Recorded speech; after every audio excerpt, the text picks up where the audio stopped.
Hello and very warm welcome to the Arise interview, 60 minutes of multifaceted discussions where we speak to the newsmakers as well as ordinary people doing extraordinary things, and we feature the voices at the heart of the stories.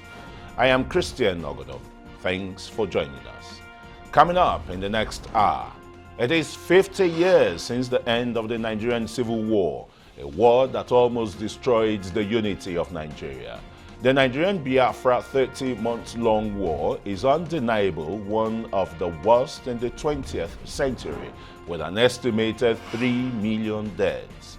Today, we'll go down memory lane to look at the trials and travails of the Igbos and their cry for freedom through a gripping and timeless blend of the evocative.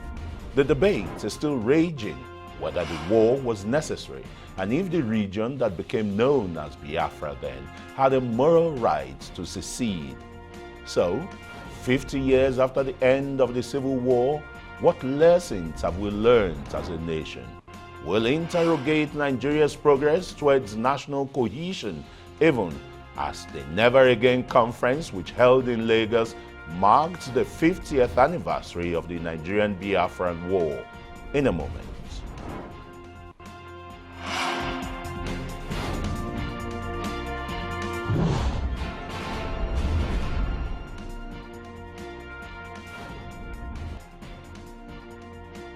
It was a terrifying and dreadful civil war fought between the government of Nigeria and the secessionist state of Biafra from 6th July 1967 to 15th January 1970.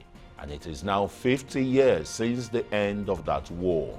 Fearing the disintegration of Nigeria, the government blocked the secession with military force backed by a UK government keen to protect its oil interests.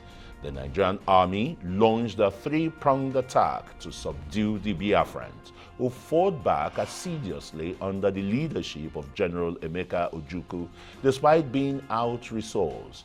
The rift was particularly deep between the north and the south.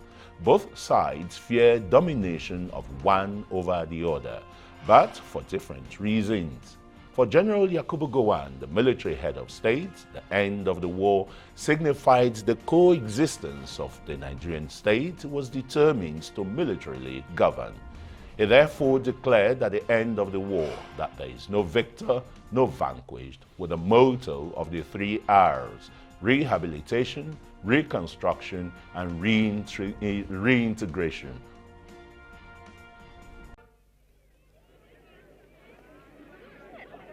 For all that it was a volunteer, 1970 began on a note of hopeful reconciliation. Therefore, the Igbos have got nothing to be afraid of.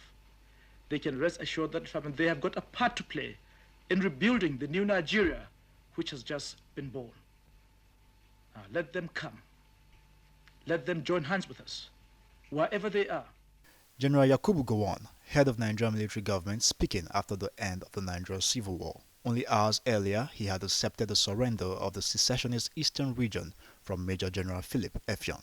The Republic of Biafra hereby ceases to exist. During the last days of the final Nigeria assault, the Biafran leader General Ojukwu had slipped silently away into the neighboring Ivory Coast. His dream of an independent Igbo nation shattered forever.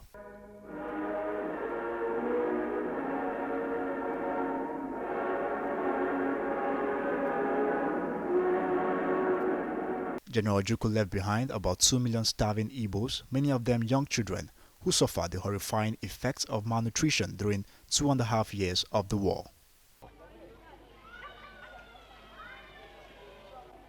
Over 2 million civilians died in the war from starvation alone, with damage to property estimates at several million pounds. It was clear that the task of reconstruction was going to be immense. Well, for more on this, I've now been joined first from our Lagos studios by General Obi Umahi, who is a former GOC 81 Division of the Nigerian Army.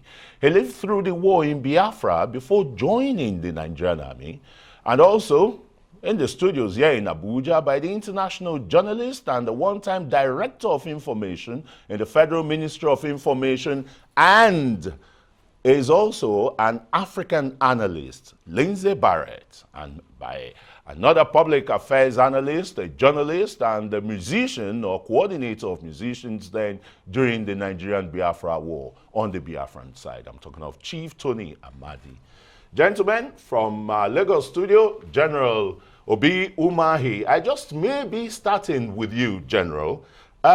You want to take us through briefly about, what caused that Nigerian civil war. There are different accounts. Some would tell you it's a personality clash between the then head of state, General Yakubu Gowon, and the late general of the Biafran state then, Emeka Odumegu Ojukwu. Briefly, General. Hello, I'm here. Yes, I'm here.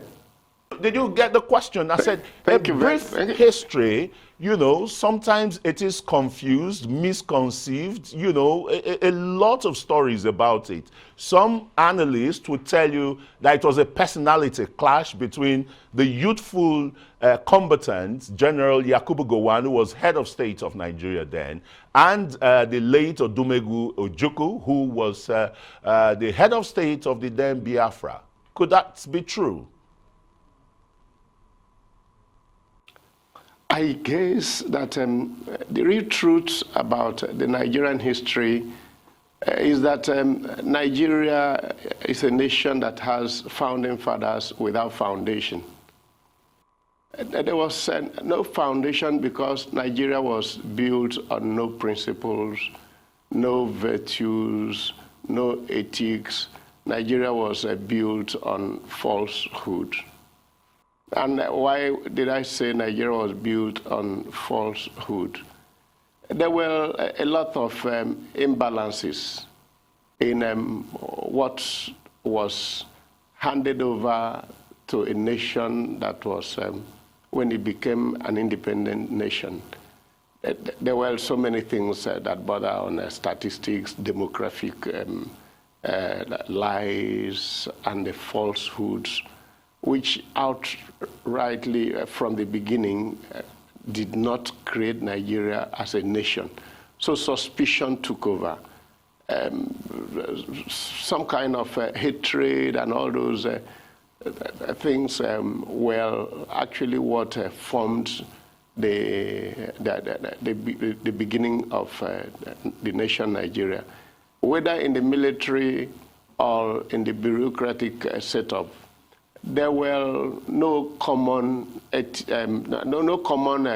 that Nigerians were pursuing. People were pursuing their personal agenda or ethnic nationality agenda, because Nigeria was not formed as a nation, but as integration of ethnic nationalities that have irreconcilable differences. And because of that, the friction went on from time to time, and there was no improvement in relationship. The leaders of the nation were ethnic champions. None of them, most of them were not national champions. And for that reason, there was no integration. So that's what I think led to the suspicion that resulted in the Civil War. Very well said, General. Let me ask you again, the intervention by the five majors, with the arrowhead, late Unzogu, Kaduna Unzogu. So a lot of historians and political analysts is the bedrock of the disintegration, or created more suspicion, lack of cohesion amongst, the Nigerian peoples, disuniting them more. Do you subscribe, even as a retired general in the Nigerian army? Now let me make let me put this in perspective. The coup, that coup was not an Igbo coup. It was coup that involved Igbos, involved Yorubas, involved Northerners, especially the Middle Belt Northerners. So christening it Igbo coup was just to give a dog a bad name in order to hang it. So, but remember that before the coup, there were electoral crises in Nigeria. There were ethnic differences that were deep and almost irreconcilable. Those were what created the environment, what created the platform for coup to take place. I think the coup in itself, one could say it was justified without saying that the killing of any people from any can be justified in any way. No, that cannot be justified. But at that time, the coup took place.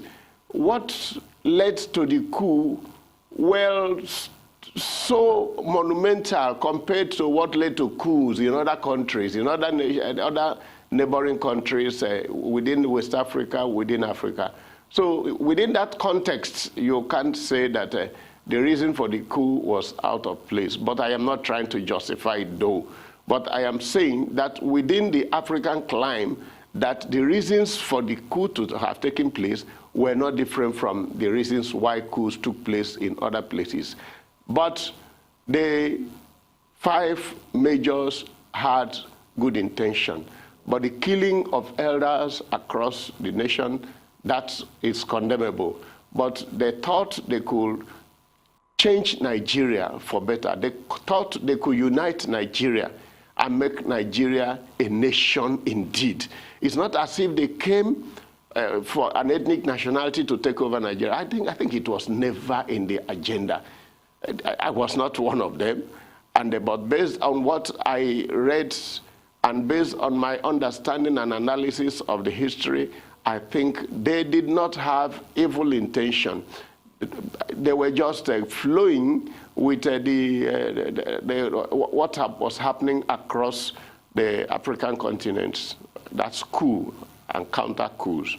So I think that they didn't mean to bring segregation and disunity, but rather to cement Nigeria. But General, you will agree with me, even though you said there, sorry, General, even though you said that that coup at that time was expedient, you have to look at, you know, the philosophical dimension and the consequences thereafter would, I mean, it's brought us to where we are, where some people say the development is being slow, the issue of the reconciliation, reconstruction, and rehabilitation are still miles apart. These were, you know, radicals in their mid-20s and the rest, and not well honed in leadership positions. So there were excesses, or they were excessive.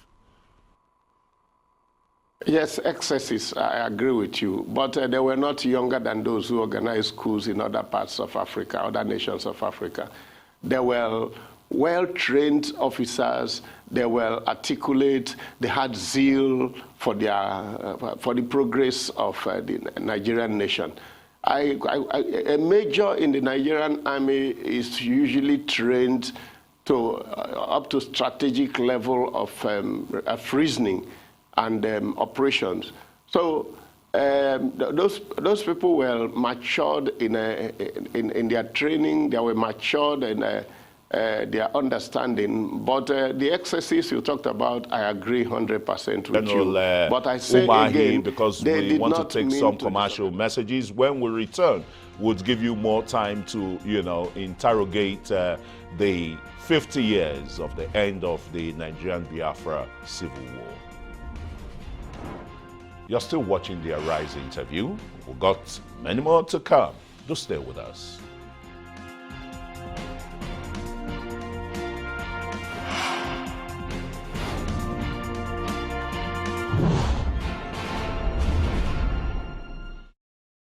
welcome back to the Rise interview. Nigeria's civil war is such a sensitive topic in the country, and that's why we have General Obi Umahi in our Lagos studios. And here in the Abuja studios, I have Tony Amadi and Lindsay Barrett, who is an international journalist and writer. Lindsay, you heard that General Umahi retired, given reasons why the civil war started from the national or regional level, where Nigeria was didn't really have a national leader and the rest, to justifying in some ways why the five majors had to strike. What are your own thoughts here? Was that war necessary? Well, first of all, let me explain why I'm here. I am in my late 70s. I was then in my 20s, and I was the Federal Director of Information in the war zone. I was asked to participate as part of quite a few people. There were people from the medical corps, a lot of doctors who participated then, all because the imperative to keep Nigeria one was considered by most devoted Pan-Africanists an laudable objective and a necessary objective. Lindsay, to keep Nigeria yes, one. I'm sure your department or the Ministry of Information would have coined that word then with the name of the head of state. Go on with one Nigeria. Go on. That was coined by a committee at the Broadcasting Service, headed by the late great journalist Horatio Ageda, who immediately saw Gowon's name as an acronym. I was at the meeting when he said it. Said, do you realize Gowon's name means go on with one Nigeria? But let's get back to the fact. What General Umahi says is very important, because the Nigerian Civil War was the unintended consequence of military intervention in Nigerian politics. If there had been no coup, I don't think there would have been a civil war, at least not at that time. But competition for power within the military made the intentions of the young majors interpreted within their organization as being partisan because of the death of the elders, especially the death of people like Sir Ahmadu Bello, Akintola in the West, the Premier, Okotiebo, the finance minister. And there was this feeling that the top leaders of one ethnic group had been left out. And within the military, this became an issue. And that's what led us to the war. So what General Umahi is saying is right to an extent, but as I say, I think it was the unintended consequence. The majors did not foresee plunging Nigeria into war.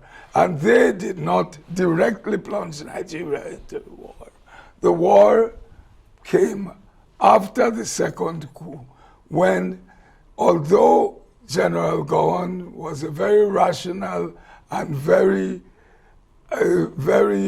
should I say, objective leader, his objectives fell foul of what people like then Colonel Ojukwu felt was a need for compensation for retaliation. So it was a very hot period. And young people like myself who believed that the unity of Nigeria was important for the global African objective felt we had to participate, even though we did not agree that the first coup was an ethnic coup. All right. Okay, let me come to Chief Tony Amadi. You were in the heart of the Nigerian-Biafra War, in Biafra itself, and you had cause to meet the late Ojukwu and the rest.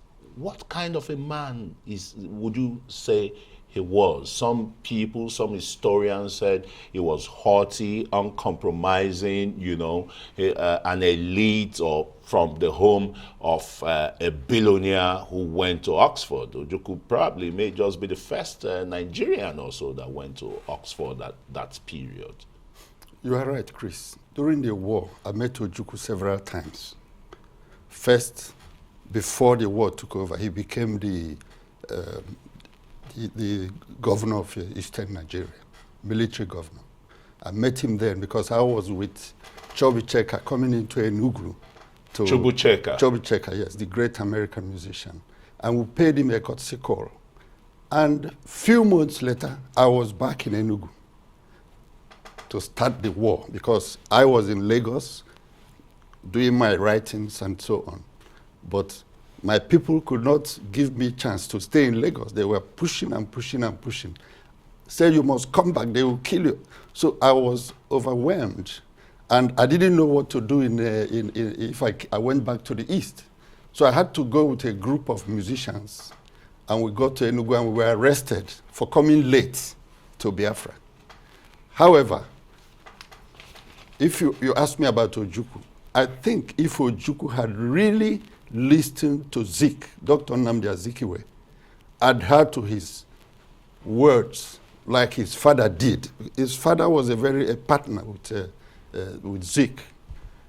The war may not have ended up the way it did because Ojukwu may not have started at all. It may not have started because what happened was really terrible. You get into trains coming from the north and you see bodies, headless, some, in pieces.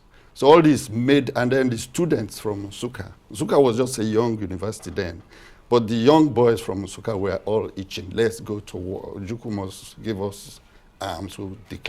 So he had to declare the Biafran state on 30th of May 1967. And from there, things went. But I think that if Ojukwu had listened to Zik, when I interviewed him in Abidjan, I asked him about Zik. He said, what can I say? From Zik of Africa to Owele of Onitsha, which was not really great. But that didn't take anything away from Ojukwu's strong will. And his Oxford training played a lot of parts. He felt he was good at what he was doing, and he did it. All right. Okay, let's quickly turn to General Obi Umahi, retired. General, you were once the GOC 81 division who had over 2 decades, of the military in governance after that 1967 prognum and, until 1999, so to speak. Let me ask you, the 3 R's of, General, articulated by the former head of state, General Yakubu Gowon, after the war: reconstruction, reconciliation, and rehabilitation, or reintegration. Were they ever met, even as you being part of the military ruling elite? Did you feel a sense of such belonging or embodiment, achieved across the country, General? Yes, please, can I put 2 things in perspective before I address this particular issue? Number one is that the five, some people call them bloody majors. I think those 5 majors were not power hungry. Those 5 majors did not set out to grab power because after they succeeded in the coup, they handed over to the most senior military officer, Aguiyi. So you can give it to those majors that they didn't go for power grabbing. They were not just power seekers. They had some, they had their excesses, but it is necessary that we put this in perspective. The second thing is that remember, Ojukwu had his excesses. He had his faults, weaknesses. That is very true. They can easily be identified. But there was something Ojukwu insisted that it should be done to follow military tradition. Ojukwu said that the next senior officer in Nigeria was Ogundikpe.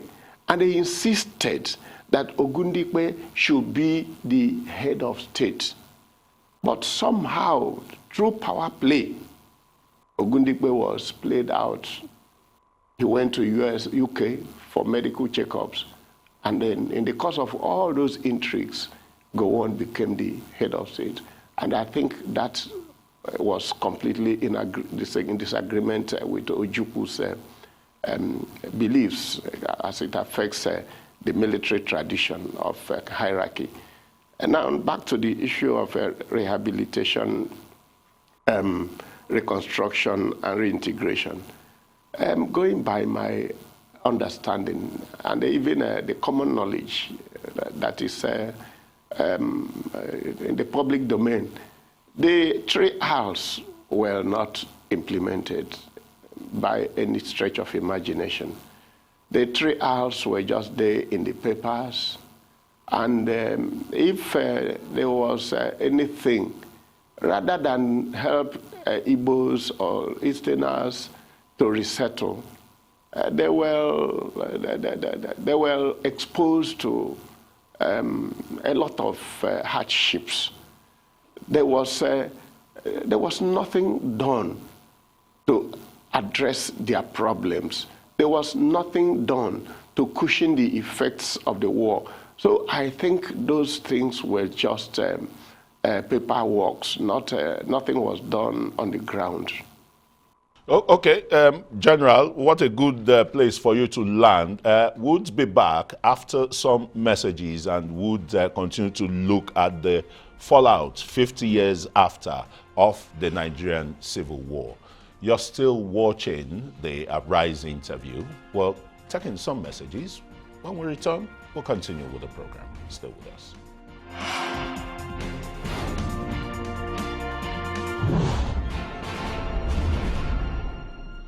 You're welcome back to the Rise interview, where we speak to the newsmakers as well as ordinary people doing extraordinary things around the world and featuring the voices at the heart of the stories.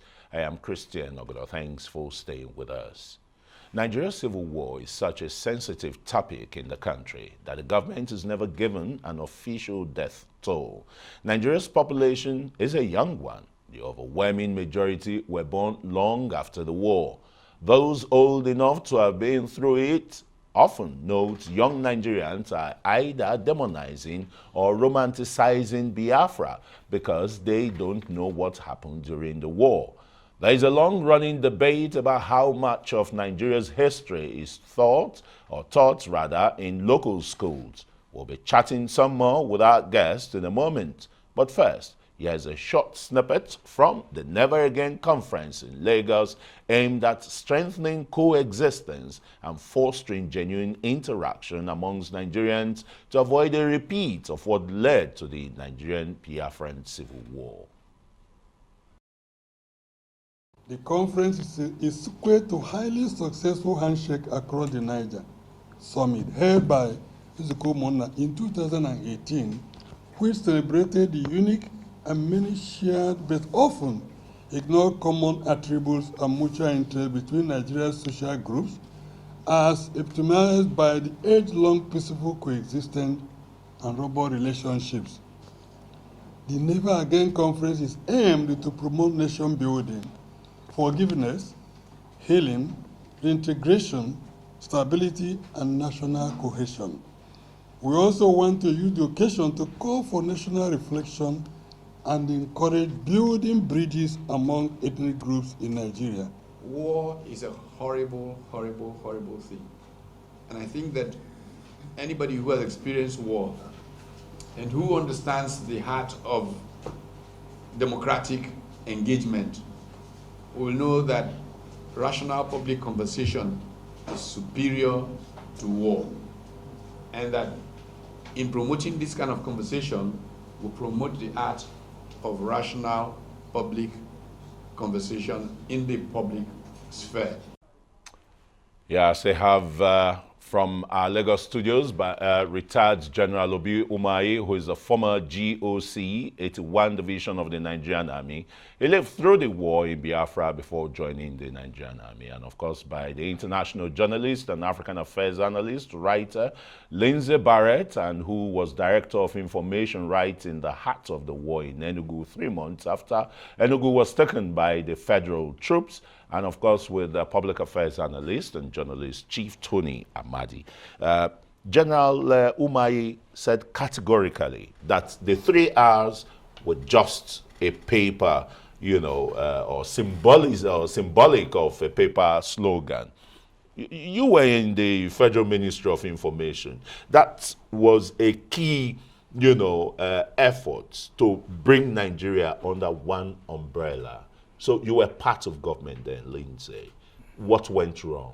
Why was that not articulated? Well, and some people feel isolated. If you ask what went wrong in the issue of the 3 R's, the implementation of relief programs, the implementation of reconstruction and so on, you should look at the whole country, not just at the East. The war was fought particularly in one place. The devastation is still reverberating till now. It is the implementation of government policies around the country that affects government policies towards the war zone. So there has been some development. There has been a building of new roads, repairing and so on. But it is a fact that throughout the national development plans have been deficient. So there were deficiencies in the plan for reconstruction, just as there are deficiencies in the plans for construction. Look, today, the Niger Delta, which helped to fight the war, because the people of the Niger Delta joined the Federals early and fought against the continued domination, as it was portrayed, by one ethnic group. And that caused a lot of bitterness. But today, the Niger Delta is crying out that it has not been developed. So it's a deficiency. I feel that what we should look forward to is that never again, as that conference says, will we have power seeking as the main action for politics. Once you are only seeking power for self-aggrandizement, you will create dysfunction. And it was a dysfunctional period created by military intervention that led to our civil war. Absolutely. Chief Amadi, you like noted, you were in the heart of the war then, and after the war, you returned to, before the war ended, you returned to Lagos and the rest. The 3 R's were not met. Did you see, you met some of the key participants during the war. What was their response like?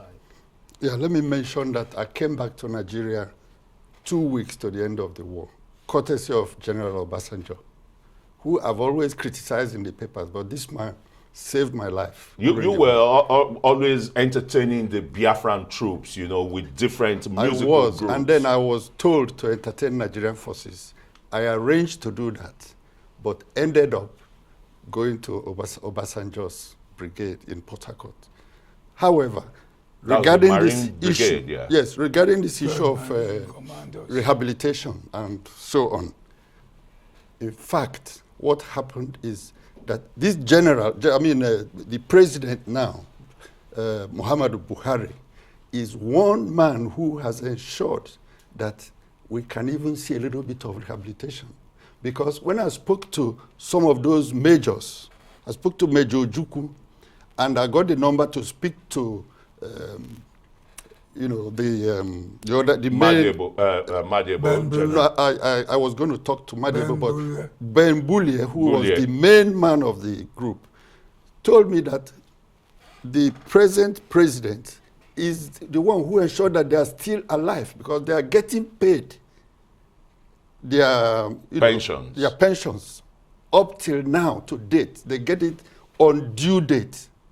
And people will never believe that this would come from... So that's part of the rehabilitation and reconciliation. Yes, but when this thing was going on, during Gowon's government, maybe the general was right. Yeah. That it was more of paperwork or paper talk. Yeah.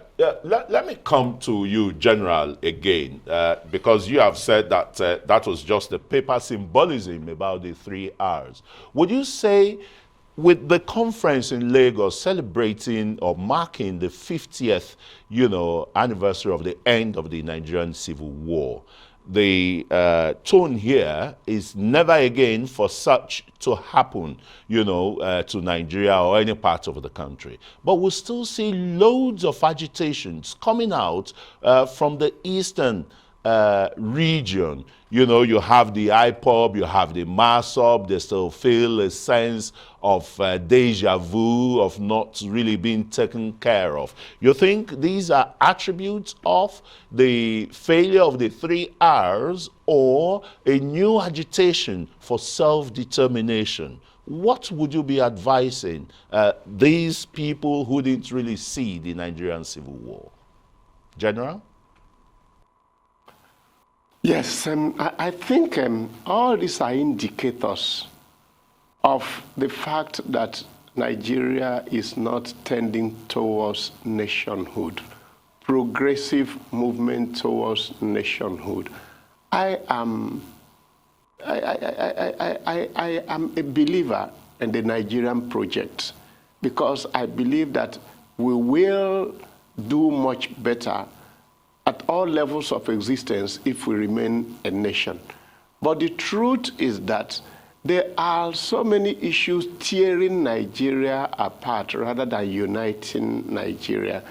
And it is for this particular reason that this Never Again conference came up, was birthed, because we can see that the situation, all those indicators that eventually precipitated into war in the 60s, they are back here with us.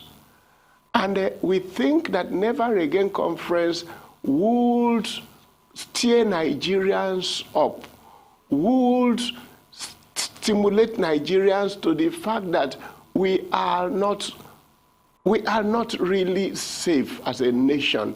We are not going in the right direction, because we are clouded by things that were present before and they led to the Civil War.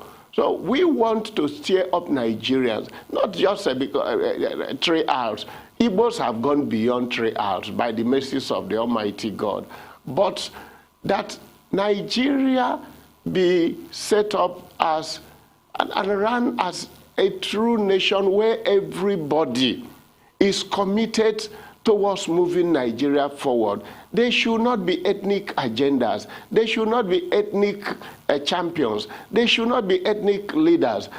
Every Nigerian should have an agenda for a progressive and developmental Nigeria. So the Nigeria that is moving in the path of development. That's what should be everybody's ambition. That's what everybody should be working towards. All hands on the deck to move Nigeria forward.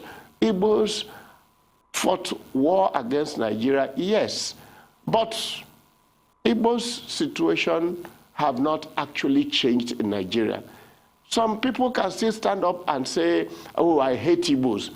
And that's a leader, somebody who calls himself a leader, inciting his ethnic nationality against another ethnic nation. I think such a thing should be history in this nation. And besides, The truth is that we are not working towards erasing all these differences, because what we should be doing to make sure we prepare our youths for a greater Nigeria, it's removed from even our educational syllabus. That's history.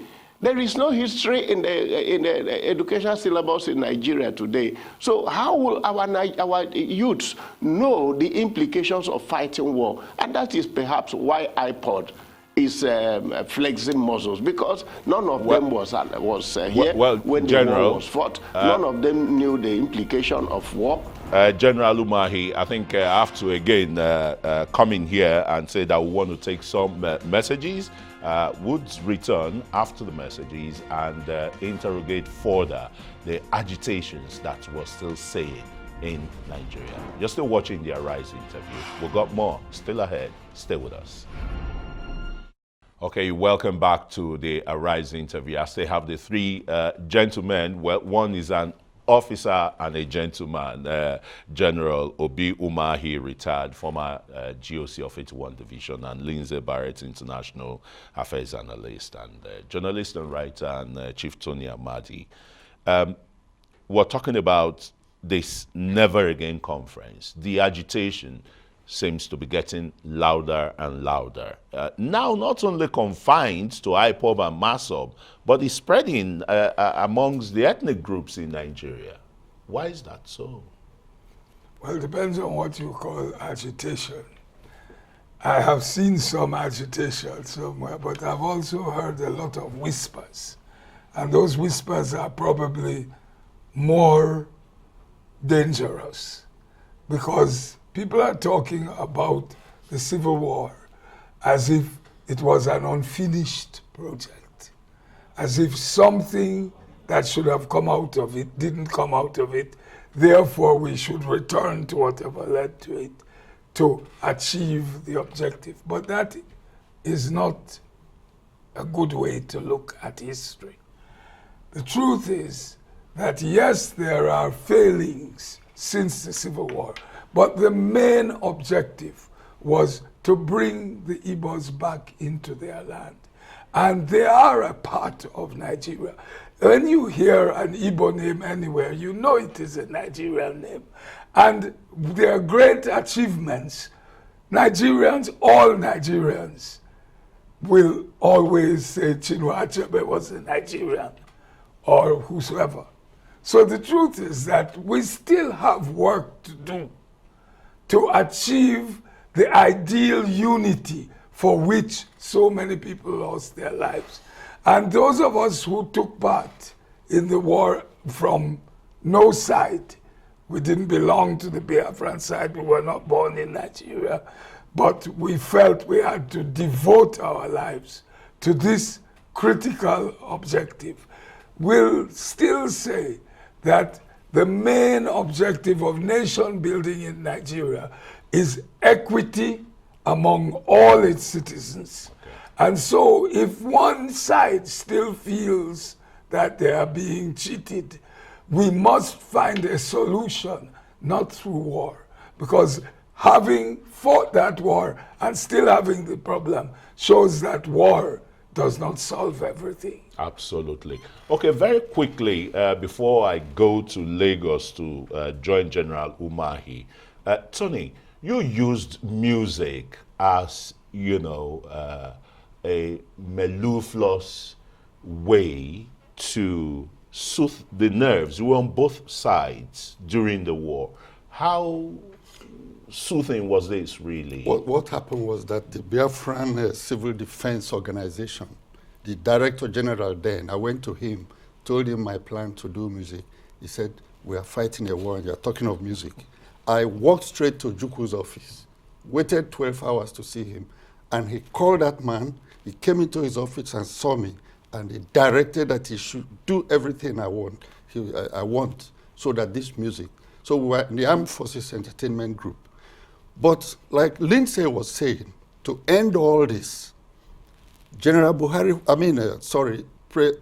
Buhari, who has really done a lot, and people are not noticing, should ensure that the Southeast Development Commission is sorted out immediately by the National Assembly and fund it. That is the only way you can wipe away the tears of the East, because it's a continuing tear. And all the things that is happening with IPOB and so on will fizzle out. Okay, fantastic. Let me go back to Lagos, where General Umahi is. General, despite all these agitations, belief of renegation or reneging on the 3 R's, the Igbo spirit is still seen as very high entrepreneurially. There is no path of Nigeria that you don't find the Igbo man. And they say if an Igbo man is not in a locale, then that place is inhabitable. Why can't, sometimes it's not the political power that gives the wealth to the people or to the individual. Why are the Igbos not even harnessing and making the state? Take, for example, Nnewi, the hub, the Japan or modern Korea of Nigeria and Africa. You go to Aba, the shoe, garment industries, manufacturing. Why is the Igbo nation not even using that as a springboard to El Dorado? General? Thank you very much. You see, there was a time, maybe some 5 years ago, when a number of Igbos moved into Nnewi to establish industries. And these industries were doing well. But then insecurity created a major problem. Many of the chief executive officers of these companies, managers, were kidnapped.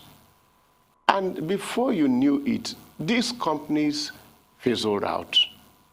And you remember also that Aba became the center of kidnapping until the chief of army staff then, General Hejirika, now made it a major project to deal with insecurity in Aba.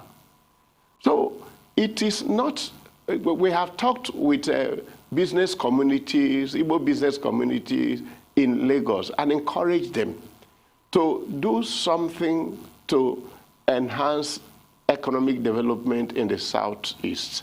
We have held roundtable conferences. We have held small discussions at various levels, but they keep pointing at security problem. But I must say that the governors of the Southeast are doing something seriously about security, curbing security situation. But you see, the Amoteku that was launched in the Southwest is an indication that this nation requires state police. This is just another way of establishing state police. So Nigeria should do something very quickly, because the president was a military man and he still has a deep military sense.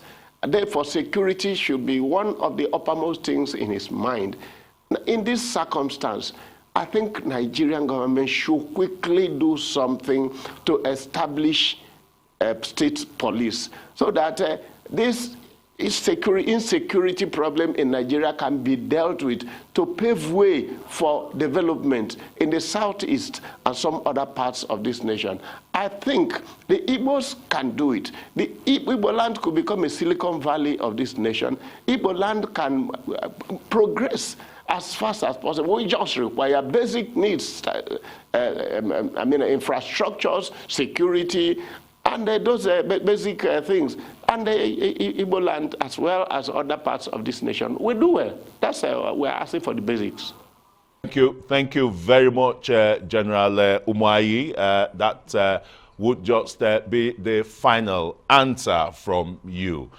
Gentlemen, quickly, you want to say one or two things in less than 30 seconds? I've actually before. encapsulated a lot of things in my forthcoming book called The Other Side of Biafra. All right, we'll be waiting for The Other Side of Biafra 50 years after. Interestingly, I have written up some of my experiences in my biographical essay called The Freelance Life, which will be out next month. Fantastic. But first of all, and last of all, let me say, the Civil War might have been unnecessary, but it happened. Yeah. We must learn lessons from Not for it not to happen again. Well, that's it for this edition, but let me quickly thank my guest. First was General Obi Umahi, retired. It was the GOC 81 Division of the Nigerian Army. Tony Amadi is a public affairs analyst and a journalist. And of course, Lindsay Barrett, former Director of Information, Federal Information, and is an international affairs analyst, writer, and journalist. That's all for this edition of the Arise interview. Do remember to join us again. From me and the entire team here in Abuja, goodbye and thanks for watching.